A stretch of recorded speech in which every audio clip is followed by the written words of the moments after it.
En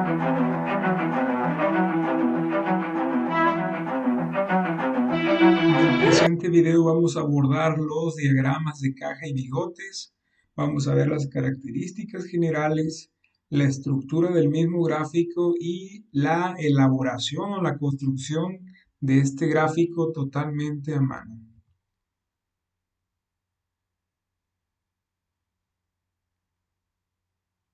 Aquí les dejo un pequeño chascarrillo.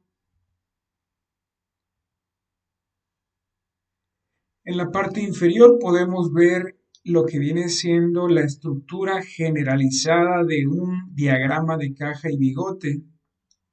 Obviamente nos faltan los valores numéricos, ¿no?, que van a representar a la variable de medición.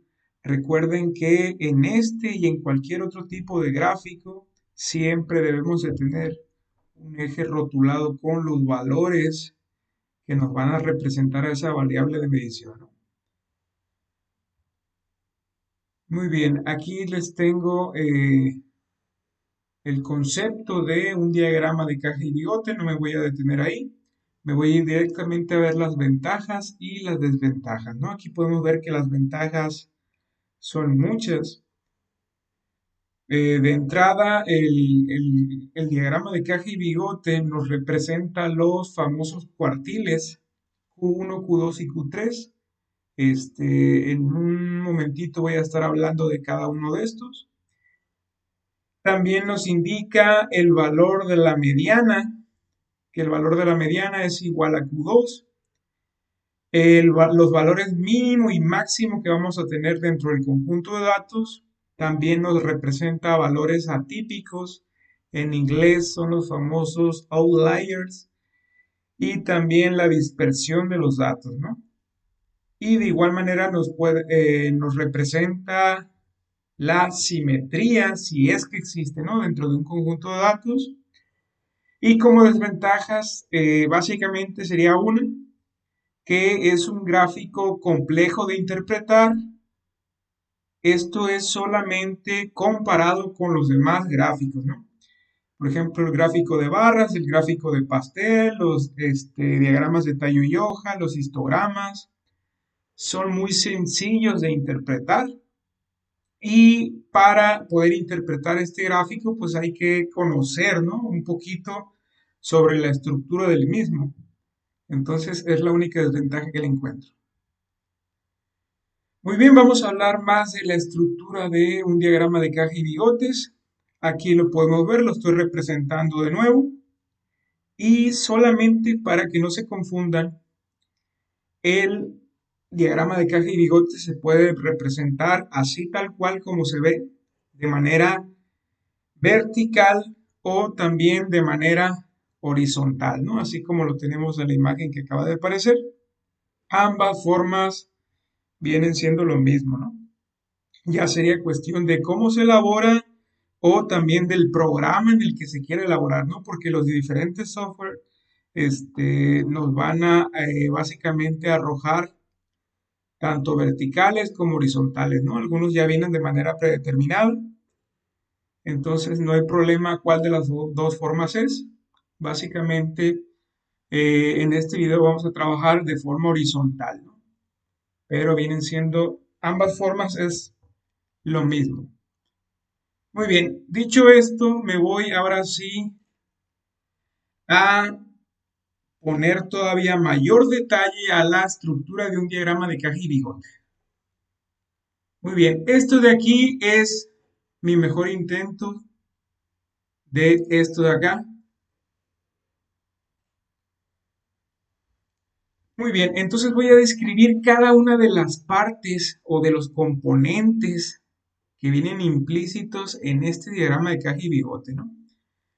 Bueno, el nombre tiene un poquito de relación con la forma, ¿no? Como lo podemos ver, aquí tenemos claramente cuál sería la caja y cuáles serían los bigotes, ¿no? Es decir, los bigotes son los extremos de la caja.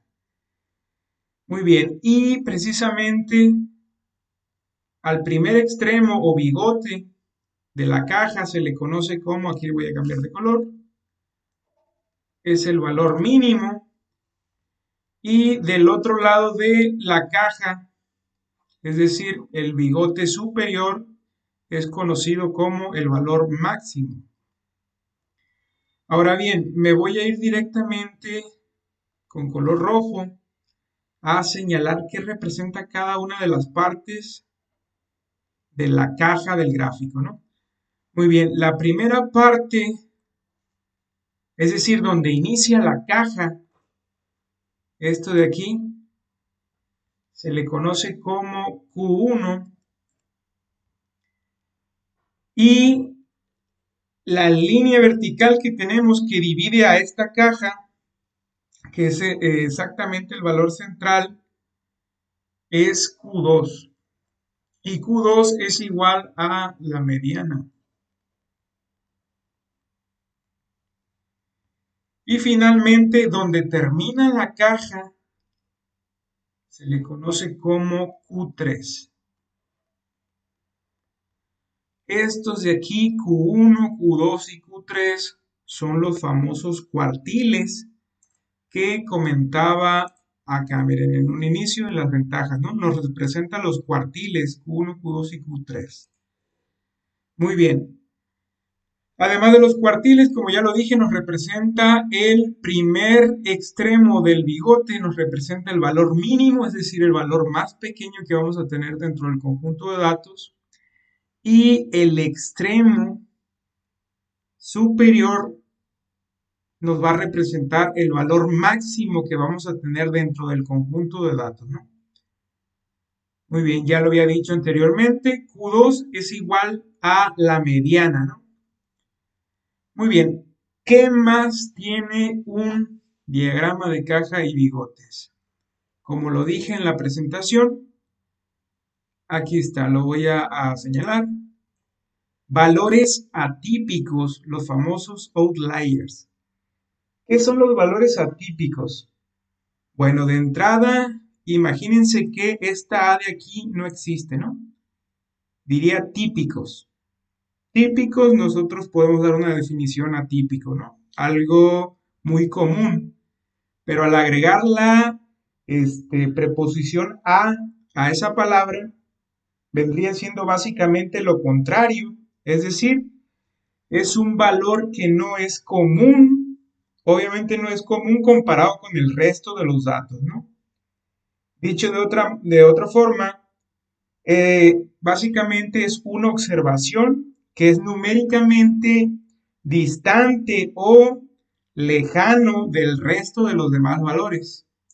Eso vendría siendo lo que es un valor atípico, ¿no? Muy bien, entonces yo puedo tener dentro de mi diagrama de caja y bigote valores atípicos. Estos valores atípicos pueden ir ya sea del un extremo de mi bigote o del otro extremo, ¿no? Y comúnmente estos se representan con un asterisco, aquí lo voy a dejar indicado.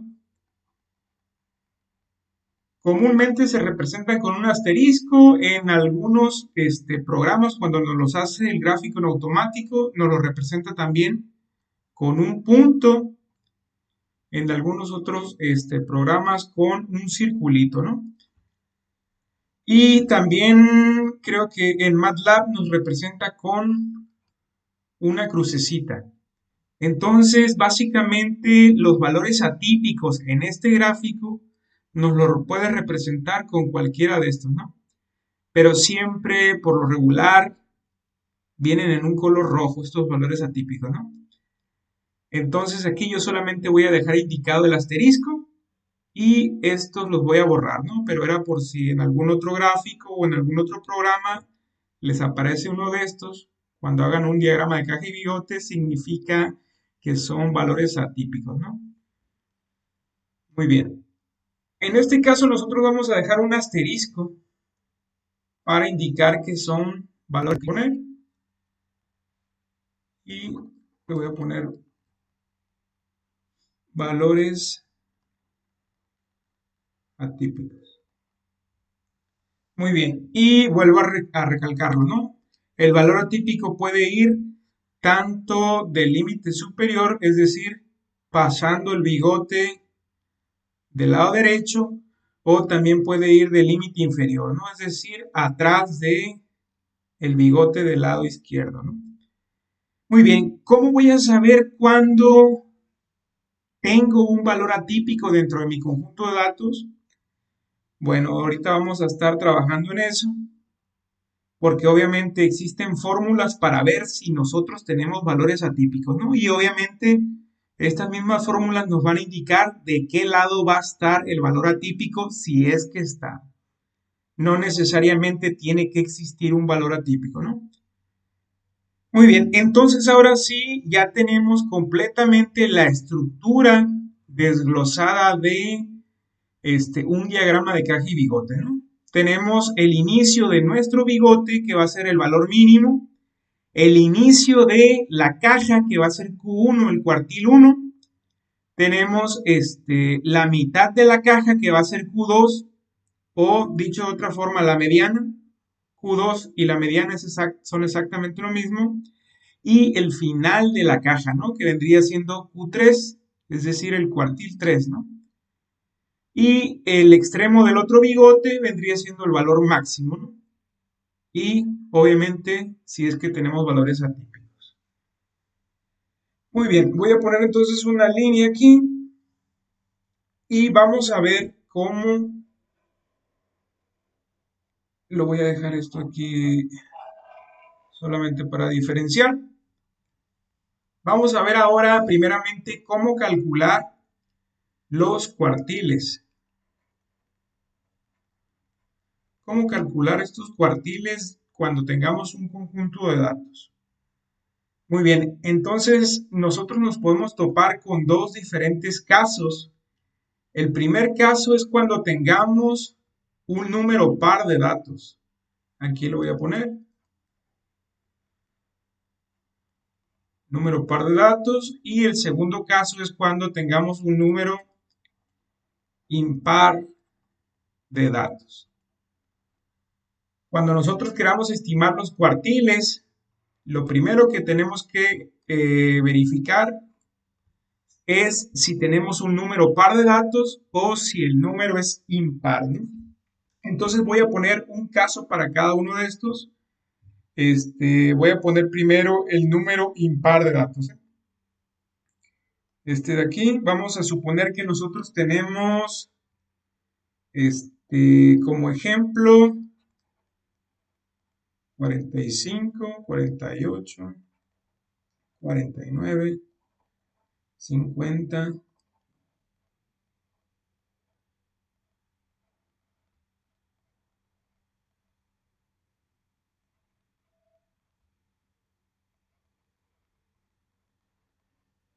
Muy bien, ahí tenemos los datos, ¿no? Imagínense que tenemos esta cantidad de datos y queremos trabajar. Vamos a ver si la cantidad de datos es par o impar. 1, 2, 3, 4, 5, 6, 7, 8, 9, 10, 11. Correcto, ¿no? Aquí voy a dejarlo indicado. N igual a 11. Entonces, evidentemente, 11 pues es un número impar, ¿no? Muy bien, entonces vamos a ver cuando se trabaja con un número impar de datos. Entonces, lo primero que vamos a calcular aquí es el cuartil 2, y ya dijimos aquí que el cuartil 2 es igual a la mediana. ¿Cuál es la definición de la mediana? La mediana es el valor central que divide a mi conjunto de datos exactamente en dos partes iguales. Entonces, aquí el 55 vendría siendo Q2, ¿no? Es decir, mi cuartil 2. Vamos corroborando. Del lado derecho tengo 1, 2, 3, 4, 5 datos. Y del lado izquierdo tengo 1, 2, 3, 4, 5 datos, ¿no? Es exactamente el valor central que divide a mi conjunto de datos. Muy bien, entonces ahí lo tenemos.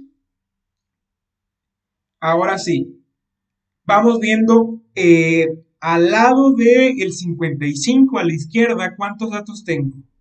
1, 2, 3, 4, 5. Entonces, a partir de mi valor de Q2, que es 55, voy ahora a obtener el valor central que yo tengo Pero ahora en estos datos que me quedaron, ¿no? Aquí lo voy a dejar indicado. Estos son los nuevos datos que tengo. Y el valor central aquí de estos datos, aquí lo tengo, ¿no? Es el 49. Vamos viendo si es el valor central. Aquí tenemos 49 y efectivamente, ¿no? Tengo al lado del 49 dos datos, 50 y 50. Y del otro lado, de igual manera, dos datos, ¿no? Es exactamente mi valor central y ese es Q1, es decir, mi cuartil 1, ¿no? Y lo voy a borrar para que quede mejor. Ahora hago lo mismo exactamente del otro lado, ¿no? Del otro lado, es decir, a partir de Q2, yo tengo de igual manera 5 datos, ¿no? Entonces rápidamente identifico a mi valor central y mi valor central aquí es Q3. Vamos viendo del 68, tengo de igual manera dos datos y dos para el otro lado. Entonces, hasta ahí ya tengo listo mis cuartiles. Estos cuartiles los obtuve de la manera más lógica, ¿no? Dividiendo a todo mi conjunto de datos en partes iguales, en cuartas partes iguales, ¿no? Aquí se me pasó decirles, pero les comento. ¿A qué viene cuartil 1, cuartil 2 y cuartil 3? Significa que todo el conjunto que yo tenga de datos, es decir, todo esto,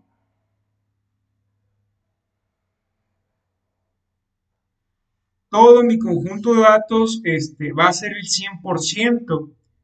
Y con cuartil me refiero a cuartas partes. Entonces, el cuartil 1 me va a representar el 25% de los datos. El cuartil 2 me va a representar el 50% de los datos. Y el cuartil 3 me va a representar el 75% de los datos. Entonces, eso representan los cuartiles, ¿no? Obviamente que al final, hasta acá, vendría siendo el 100%, ¿no?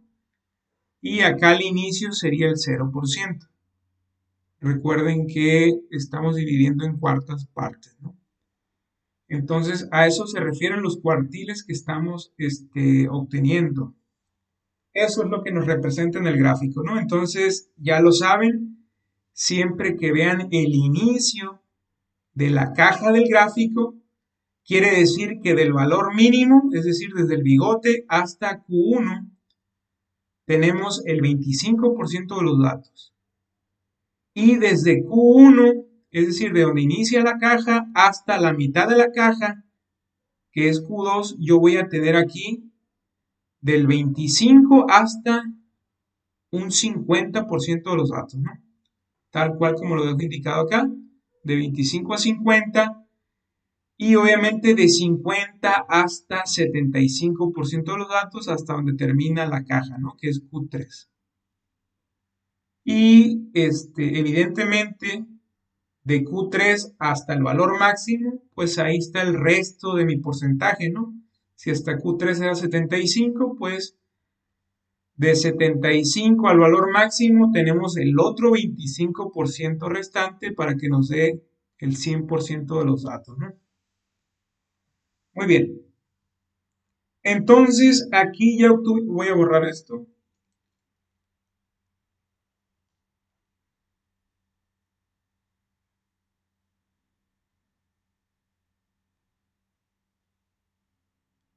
Aquí ya obtuvimos cada uno de los cuartiles, ¿no? Cuando tenemos un número impar de datos. Tenemos 11 datos, ¿no? Es un número impar. Entonces ya vimos la forma lógica de cómo obtener los cuartiles, ¿no?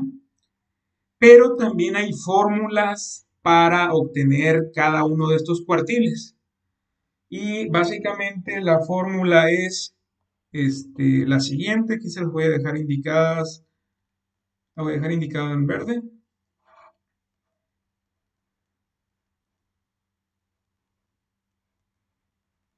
más 1, dividido todo eso entre 4. Entonces, Q subíndice K igual a K multiplicado por n más 1 y todo eso dividido entre 4. Básicamente esto es para encontrar las posiciones de los cuartiles, ¿no? Entonces yo voy a sustituir en lugar de K, voy a poner el número de cuartil que yo quiero obtener, ¿no? Para obtener la posición, vamos haciendo aquí abajo. Voy a poner Q y en vez de K, ahora voy a poner 1. Es decir, yo quiero obtener el cuartil 1 y empleo exactamente la fórmula, solamente en donde está K, lo sustituyo por 1, ¿no? Que es el cuartil que yo quiero obtener. Entonces voy a dejar aquí desglosado la operación que estoy haciendo. N, pues ya sabemos que es, ¿no? N es el total de datos, acá lo tenemos 11 datos, ¿no? 11 más 1, así lo dice la fórmula, y todo eso dividido entre 4. En la parte de arriba tengo 11 más 1, que sería 12, y este 12 multiplicado por 1, pues me da exactamente 12 dividido entre 4. Y 12 dividido entre 4 me da 3. Entonces vamos viendo. Aquí tenemos la posición de Q1 y dice que es 3. Y efectivamente, si yo me voy al conjunto de datos, tengo que en la posición 1, 2, 3, ahí tenemos Q1. Ojo aquí, siempre deben de tener sus datos ordenados de menor a mayor. Esto no hubiera sido posible si yo hubiera tenido los datos desordenados, ¿no? Siempre que estén trabajando con valores, siempre tengan sus datos ordenados de menor a mayor. Esa es regla, ¿no? Regla básica, siempre. Muy bien, entonces aquí obtuvimos que el cuartil 1 está en la posición 3 y efectivamente, ¿no? Acá ya lo habíamos estimado de forma lógica, ahora lo hicimos con la fórmula y efectivamente, ¿no? Llegamos al mismo resultado. En la posición 3, 45, 48, 49 está en la posición 3, ¿no? Que es mi cuartil 1. Es decir, desde 45 hasta 49 tengo el 25% de los datos. Aquí lo voy a dejar abajo. Q1 es el 25% de los datos, ya se los había comentado anteriormente, ¿no? Q2 es el 50% de los datos y Q3 es el 75% de los datos. Recuerden que son cuartas partes. Muy bien, entonces ahora voy a calcular con la misma fórmula, pero ahora el cuartil 2. Entonces empleo la misma fórmula, solamente lo que va a cambiar es el valor de K, ¿no? Porque K viene siendo el cuartil, el número de cuartil, ¿no? Que yo quiero obtener. Ahora quiero obtener el cuartil 2, pues va a ser 2 y lo demás es exactamente lo mismo. Siempre dividido entre 4 porque hablamos de que los cuartiles son cuartas partes, ¿no? Entonces arriba vamos a obtener que nos da 24 sobre 4 y esto nos da 6. Entonces el cuartil 2 va a estar en la posición número 6. Vamos contando 1, 2, 3, 4, 5, 6, ¿no? Efectivamente, aquí ya lo habíamos indicado. Q2, que es igual a la mediana, pues aquí lo obtuvimos, ¿no? Ahora vamos a aquí obtener el cuartil 3. Empleo la misma fórmula, nomás en lugar de K voy a sustituir ahora el número de cuartil. N, pues siguen siendo el mismo número de datos, más 1, así lo dice la fórmula, todo eso dividido entre 4. Esto me va a dar 36 dividido entre 4 y el resultado 9. Vamos a ver ahora en la novena posición. 1, 2, 3, 4, 5, 6, 7, 8, 9. Efectivamente es 68, ¿no? Aquí está mi cuartil 3. Entonces, aquí está la forma de cómo calcular los cuartiles cuando tengamos un número impar de datos. Solamente cuando tengamos un número impar de datos, ¿no? Ya sea de la forma lógica con la que empecé o empleando las fórmulas estas para identificar la posición, ¿no? Utilicen cualquiera de las dos, vienen llegando al mismo resultado como ya lo vimos, ¿no? Muy bien, voy a borrar esto.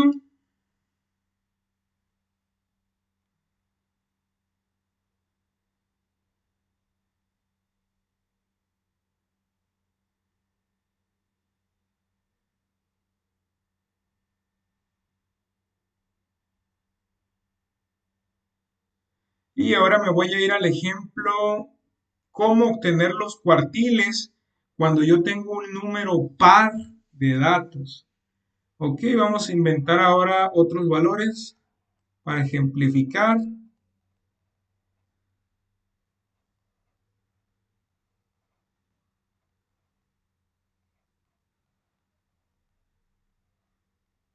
Ok, imagínense que ahora tenemos este número, estos datos, ¿no? Muy bien, ahora tenemos 1, 2, 3, 4, 5, 6, 7, 8, 9. Déjenme contar otra vez. 3, 4, 5, 6, 7, 8, 9. Ok, vamos a incorporar este. Sí, vamos a meter aquí.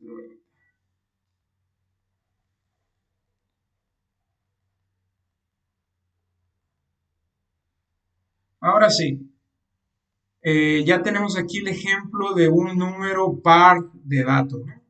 En este caso tenemos 10 datos. Si no me equivoco, vamos haciendo el conteo otra vez. 1, 2, 3, 4, 5, 6, 7, 8, 9, 10. Correcto, ¿no?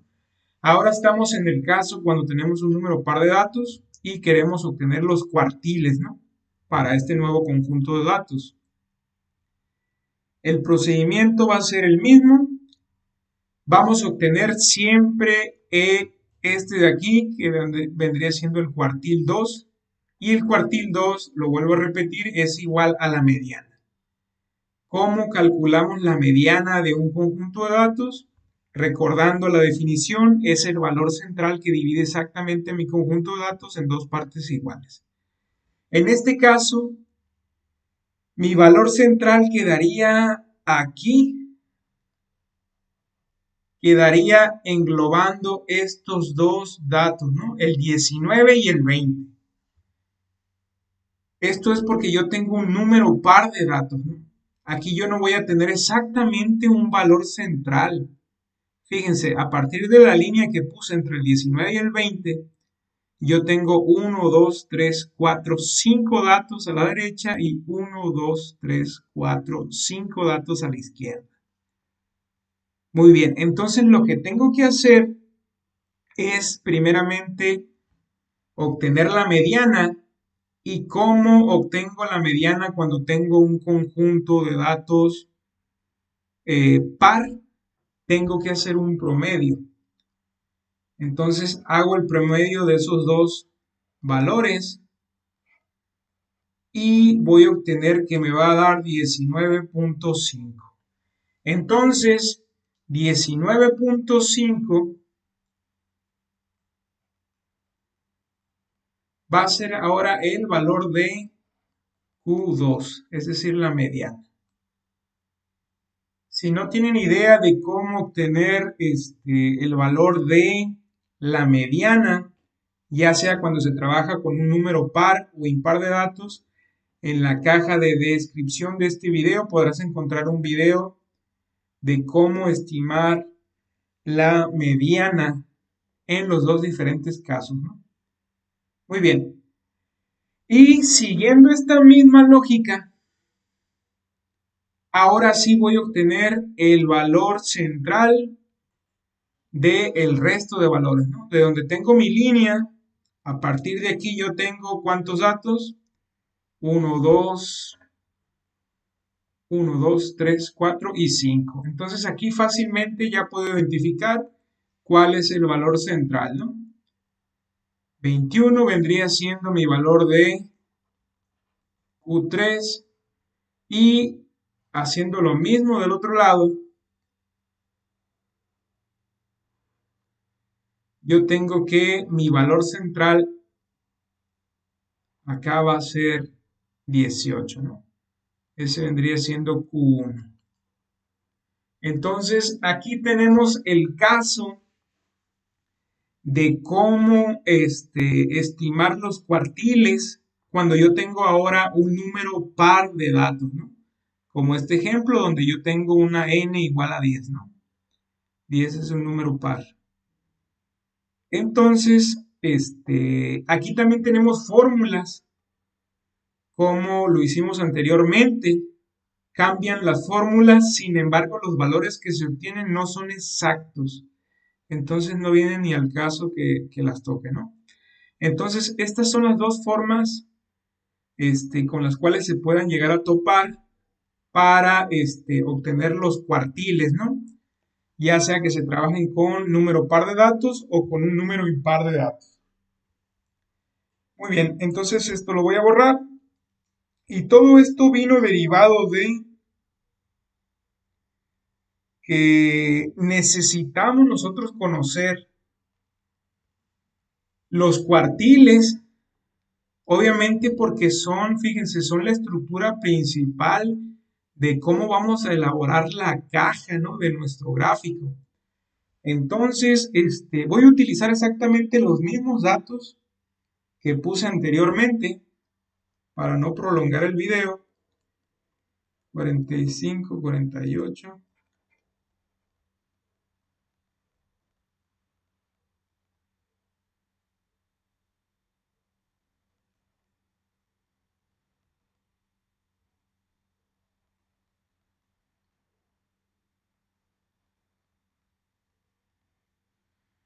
Estos son los datos que puse aquí, ¿no? Cuando hice el ejemplo de un número impar de datos, aquí obtuvimos de entrada el valor de Q2, que es la mediana, que fue 55, y el valor de Q3 y el valor de Q1. Esto fue el primer ejemplo con el que trabajamos, ¿no? Calculando los cuartiles con número impar de datos. Muy bien, entonces aquí teníamos una n igual a 1, 2, 3, 4, 5, 6, 7, 8, 9, 10, 11 datos, ¿no? Aquí solamente lo voy a dejar indicado, n igual a 11. Tenemos 11 datos, es decir, un número impar de datos. Muy bien, una vez ubicados los datos, con estos datos vamos a trabajar. Con estos vamos a terminar de construir todo el diagrama de caja y bigote. Y solamente para ejemplificar vamos a poner que estos son pesos, ¿no? La variable de medición, en este caso particular, es decir, estos datos van a ser pesos en kilogramos. Muy bien, entonces vamos a continuar. Ya tenemos lo que son los cuartiles. Ahora bien, recuerden que les dije aquí que dentro del mismo gráfico pueden existir, mejor dicho, valores atípicos. Sin embargo, se deben de emplear fórmulas para ver si existen esos valores atípicos o no. Muy bien, entonces ahorita vamos a hacerlo. Pero hasta el momento ya tenemos todo para poder representar el diagrama de caja y bigote, ¿no? Aquí tenemos la estructura, cada uno de los componentes. Aquí tenemos los cuartiles, el mínimo y el máximo, pues aquí lo tenemos. Aquí lo voy a dejar indicado abajo. El mínimo, pues aquí lo podemos ver dentro del conjunto de datos, es decir, el dato más pequeño es 45 y el dato máximo que tenemos de pesos es 100, ¿no? Acá lo podemos ver, es el valor más grande.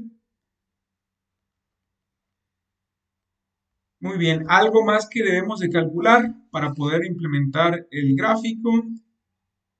Hasta el momento es todo, ¿no? Muy bien, con esta información ya podemos elaborar. Entonces voy a poner aquí una línea lo más derecho posible y voy a rotularla. Como yo aquí tengo que en mi conjunto de datos valores desde 45 hasta 100, yo voy a empezar a rotular a partir del 45 y me voy a ir de 5 en 5. Voy a tratar de hacer las líneas, la separación lo más homogéneo posible.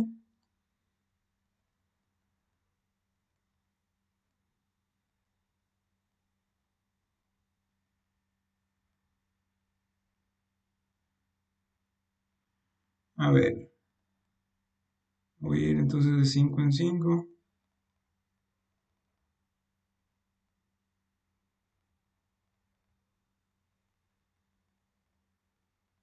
Muy bien, aquí ya tengo mi línea para ubicar los valores.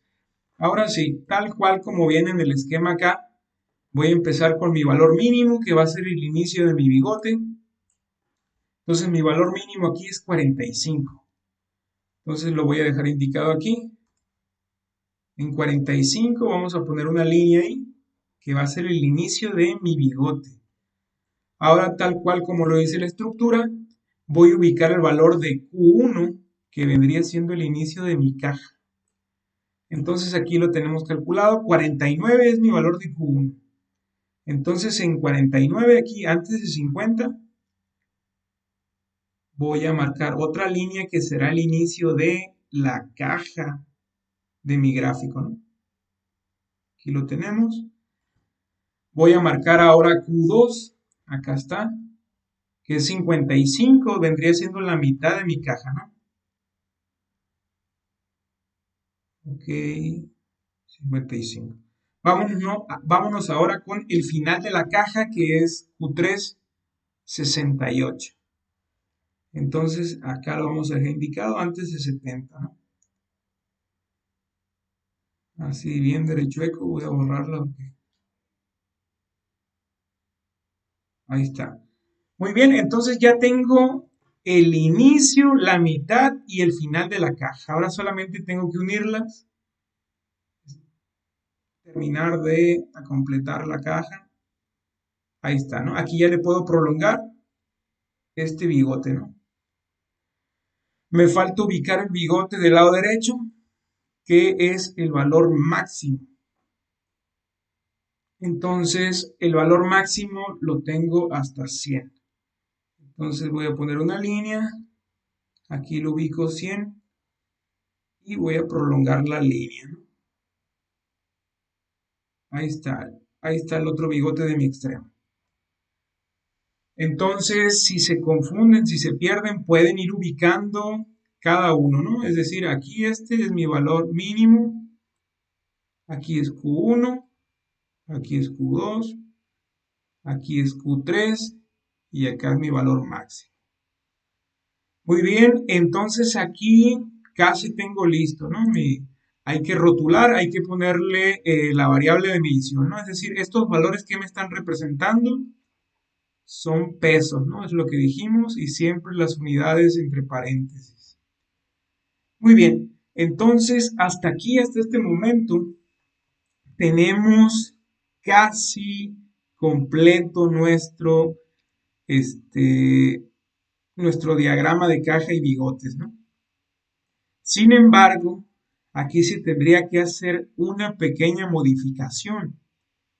Y esta modificación es para ver si existen valores atípicos. Okay, ¿cómo vamos a estimar estos valores atípicos? De entrada tenemos que ver si existen. Entonces voy a calcularlo de esta parte de acá. En esta sección de aquí voy a ver si existen valores atípicos. Las fórmulas para los valores atípicos, aquí es F1, que vendría siendo el valor de 1 menos 1.5 multiplicado por RI. RI es el rango intercuartílico Muy bien, entonces, previamente a esto tengo que calcular el rango intercuartílico, ¿no? Porque me lo pide la fórmula. Entonces, vámonos haciendo acá. Primeramente voy a calcular aquí RI, que es el rango intercuartílico, y se calcula de la siguiente forma. Básicamente es el valor de Q3 menos el valor de Q1. Lo voy a dejar indicado aquí entre paréntesis. El valor de Q3, acá lo tengo, 68 menos Q1 menos 49.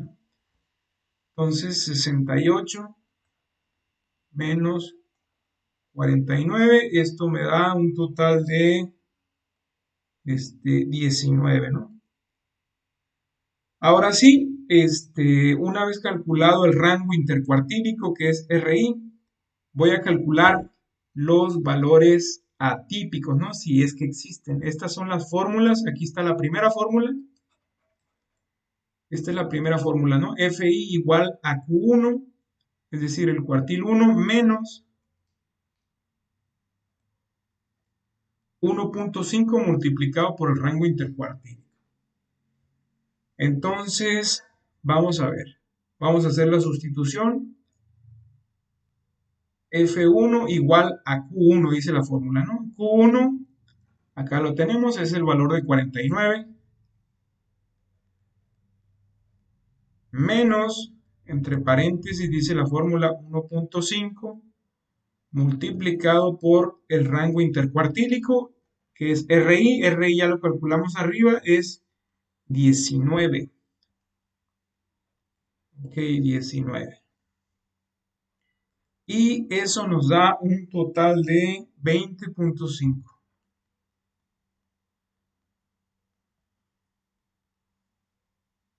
20.5. Muy bien, ahorita voy a explicar qué significa cada uno de estos, ¿no? Vámonos con la segunda fórmula para calcular los valores atípicos, pero ahora del lado derecho. La fórmula es Q3 más 1.5 multiplicado por RI, que es el rango intercuartílico, ¿no? Abajo voy a dejar la sustitución. Q3, acá lo podemos ver, es 68. 68 más, dice la fórmula, 1.5 multiplicado por el rango intercuartílico, que ya lo calculamos al inicio, es 19. Y esto nos da 96.5. Muy bien, aquí lo voy a dejar indicado. Voy a borrar esta línea que puse aquí para dividir. Muy bien, ¿qué significan estos valores que acabo de calcular? Les dije que voy a dejar indicadas con color. Estas dos fórmulas son para calcular o estimar si existen valores atípicos, ¿no? La primera es para ver si existen valores atípicos a la izquierda y la segunda F2 es para ver si existen valores atípicos a la derecha, ¿no? Entonces, dicho de otra forma, si yo tengo valores inferiores a 20.5 dentro de mi conjunto de datos, se van a considerar atípicos, ¿no? Aquí le voy a poner una línea aquí. Si yo tuviera valores abajo de 20.5, se considerarían atípicos, ¿no? Aquí le voy a poner valores atípicos, ¿no? Y si yo tuviera valores arriba de 96.5, se considerarían valores atípicos, ¿no? Entonces reviso mi conjunto de datos y efectivamente aquí yo sí tengo un valor que está arriba de 96.5, ¿no? Y ese valor es este de acá. Lo voy a dejar indicado con verde. 100 obviamente es mayor a 96.5, ¿no? Entonces ya se considera un valor atípico. Entonces, acá en el gráfico lo estamos indicando inicialmente como nuestro valor máximo y se debe de hacer un ajuste, ya que este valor de 100 no es realmente el valor máximo, sino que se está considerando como un valor atípico. ¿Y cómo se representan los valores atípicos? Acá lo pusimos, ¿no? Como un asterisco, como una cruz o como un circulito, ¿no? Entonces aquí lo vamos a dejar indicado como asterisco. Entonces, vuelvo a lo mismo, ¿no? Aquí dejamos indicado el valor atípico porque es superior a 96.5, ¿no? Aquí sí tenemos un valor 96. Y del otro lado no, porque no tenemos ningún valor inferior a 20.5, ¿no? El valor más chico que tenemos es de 45. Entonces, para el lado de este lado no tenemos valores atípicos, pero sí de acá, ¿no?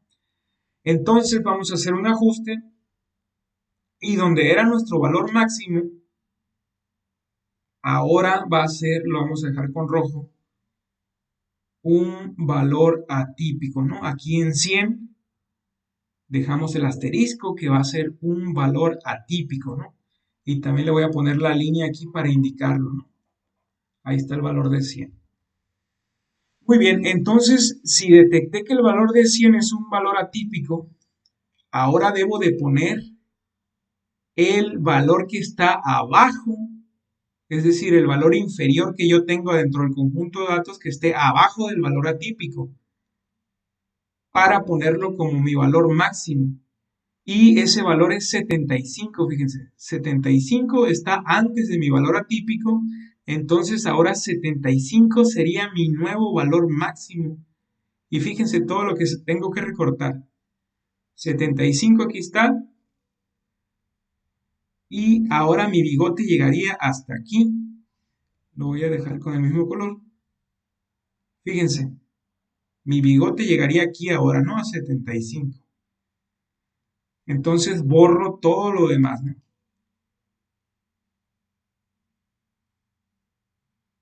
Y ahora sí, quedaría completamente terminado mi diagrama de caja y bigotes, incluyendo mi valor atípico, ¿no?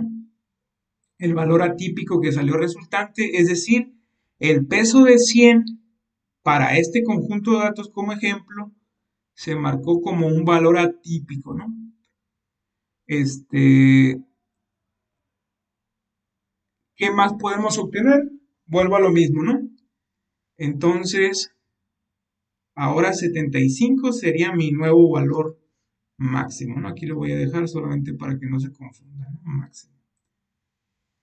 Muy bien, entonces aquí ahora sí quedaría listo mi diagrama de caja y bigotes.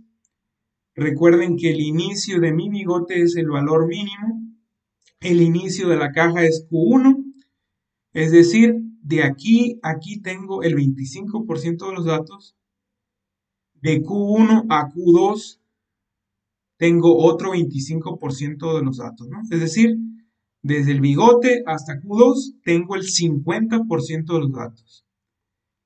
Y desde el inicio de mi valor mínimo, es decir, desde el bigote hasta Q3, tengo el 75% de los datos. Y obviamente desde el valor mínimo, que es el inicio de mi bigote, hasta el valor máximo, que es el otro extremo de mi bigote, es el 100% de los datos. Siempre hay que tener presente eso cuando nosotros observemos un gráfico de este tipo. Recuerden que Q1 es el 25% de los datos, ¿no? Q2 es el 50% de los datos y Q3 es el 75% de los datos. Es algo que se debe de considerar para poder entender, ¿no? Ahora bien, dijimos también que nosotros podemos ver la dispersión de los datos con este tipo de gráficos, ¿no? Muy bien, aquí cómo podemos ver la dispersión. Básicamente, con nosotros decir dispersión, este, podemos decir básicamente que es la separación que hay. Si se dan cuenta, esta pequeña parte de Q1 a Q2 quedó aquí un rectángulo pequeñito, ¿no? Pero de Q2 a Q3 podemos ver esta parte del rectángulo muy grande. Al tener esta separación tan grande comparado de Q2 a Q1, eso es lo que nos está indicando la variabilidad de los datos, ¿no?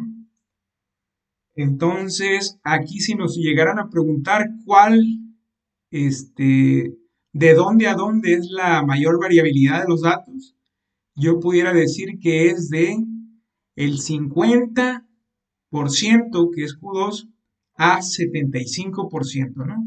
Es decir, de aquí a aquí tenemos del 50 al 75% de los datos, ¿no? Aquí es donde se encuentra la mayor variabilidad de los datos, ¿no? Y respecto a la simetría, que fue otro de los puntos de los cuales se tocó, que este tipo de gráfico nos presenta también la simetría. Pues básicamente la simetría, aquí podemos verlo respecto a la forma, ¿no? Cuando nosotros tenemos una distribución simétrica, significa que cada una de las partes de nuestro diagrama va a ser igual, ¿no? Es decir, tenemos partes idénticas, ¿no? A eso se refiere con simetría. Y aquí ya tenemos el ejemplo, ¿no? De una distribución normal, la cual es simétrica, ¿no? Respecto al centro. Entonces, aplica lo mismo para el diagrama de caja y bigote, ¿no? A eso se refiere con distribución simétrica, ¿no? Es decir, aquí tenemos la misma variabilidad, tanto variabilidad como simetría, desde Q1, que es el inicio de la caja, a Q2, que es el centro de la caja, y de igual manera de Q2 a Q3, ¿no? Que es del centro de la caja a el final de la caja, ¿no? Y acá podemos ver los otros tipos de distribución, ¿no? Con sesgo cargado, ya sea para un lado o para otro, ¿no? Cuando nosotros tenemos este tipo de simetría, se le conoce como simetría negativa. Acá tenemos simetría positiva. Vamos a checar cuál de estos dos casos es con el que nosotros trabajamos este ejercicio. Y aquí lo podemos ver que la parte de Q1 a Q2 es más compacta que de Q2 a Q3, ¿no? Aquí podemos ver la dispersión que existe.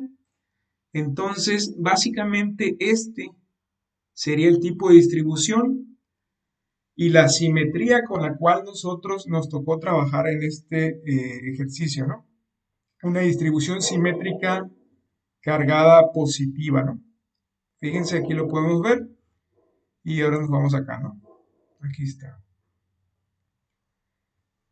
Entonces, de mi parte sería todo. Cualquier duda me la pueden dejar en la caja de en la caja de los comentarios. Ah, y se me estaba pasando. Aquí también les voy a dejar el link en la caja de descripciones de cómo elaborar un diagrama de caja y bigote en el programa de MATLAB.